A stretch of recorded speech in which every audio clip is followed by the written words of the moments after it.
இயேசுவின் அன்பு இதயங்களுக்கு காலை வணக்கம். இந்த நாள் உங்களுக்கு ஆசீர்வாதமாக அமைய வாழ்த்துக்கள்.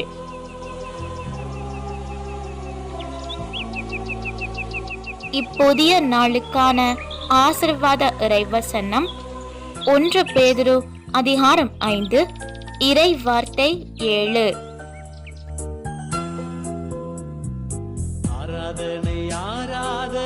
உங்கள் கவலைகளை எல்லாம் அவரிடம் விட்டுவிடுங்கள், ஏனென்றால் அவர் உங்கள் மேல் கவலை கொண்டுள்ளார்.